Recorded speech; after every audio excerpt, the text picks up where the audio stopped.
صفحہ نمبر 931۔ اور سورج بھی شرمندہ ہوا، چنانچہ غزوہ خیبر میں اس کو حرکت معکوس کرنا پڑی۔ بشارت نمبر 14۔ بشارت 14 الضعیفہ بصحیہ علیہ السلام باب 28 آیت 13۔ سو خداوند کا کلام ان سے یہ ہوگا، حکم پر حکم، قانون پر قانون، تھوڑا یہاں تھوڑا وہاں۔ چنانچہ قرآن عزیز اسی طرح نجمن نازل ہوا۔ رہی انجیل سو وہ علماء مسیحین کے نزدیک منزل من اللہ ہی نہیں بلکہ وہ حواریین کی تصنیف ہے، اور صحیفہ مذکور کی عبارت سے یہ معلوم ہوتا ہے کہ کتاب موصوف کا منزل من اللہ ہونا ضروری ہے۔ اور ہمارے نزدیک جو انجیل حضرت عیسیٰ علیہ السلام کو دی گئی وہ تمام کتاب ایک ہی مرتبہ نازل ہوئی، قرآن کریم کی طرح نجمن نازل نہیں ہوئی۔ قال تعالی شانہ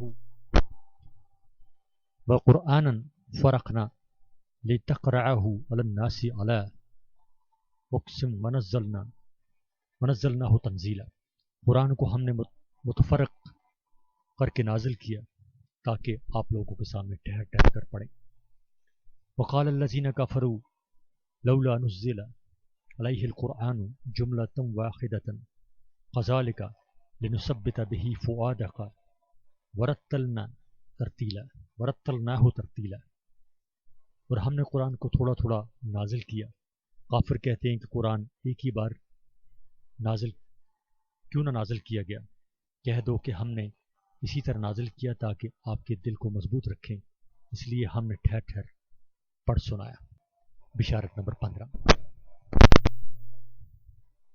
بشارت 15 الصحیفہ یسعیاہ علیہ السلام باب 42 آیت اول۔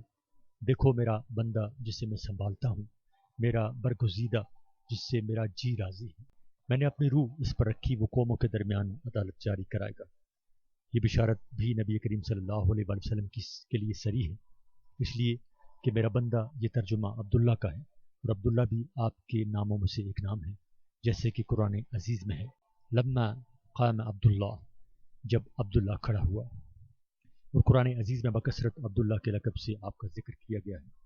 کما قال تعالی سبحان الذی اسری بعبدہ، یعنی پاک ہے وہ ذات جو اپنے بندہ کو لے گیا، مما نزلنا علی عبدنا، اس چیز سے جو ہم نے اپنے بندے پر اتارا۔ صفحہ نمبر 932۔ نصارہ کہتے ہیں کہ یہ بشارت حضرت عیسیٰ علیہ السلام کے حق میں ہے، لیکن حضرت عیسیٰ علیہ السلام نصارہ کے اعتقاد میں خدا کے بندے نہیں بلکہ خدا اور معبود ہیں، وہ اس کی مصداق نہیں ہو سکتے۔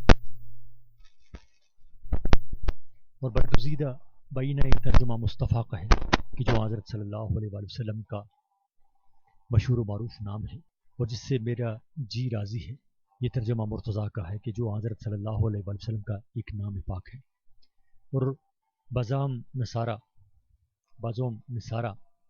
اس جملہ کا مصداق یعنی جس سے میرا جی راضی ہے حضرت عیسیٰ علیہ السلام نہیں ہو سکتے، اس لیے کہ وہ ان کے زوم میں مصلوب و مقتول ہوئے، اور جو مقتول و مصلوب ہو جائے وہ نصارہ کے نزدیک ملعون ہے، جیسے کہ گلیتوں کے تیسرے خط کی 13ویں درس سے معلوم ہوتا ہے۔ مسیح جو ہمارے لیے لعنتی بنا، جس نے ہمیں مول لے کر شریعت کی لعنت سے چھڑایا، کیونکہ لکھا ہے کہ جو کوئی لکڑی پر لٹکایا گیا وہ لعنتی ہے۔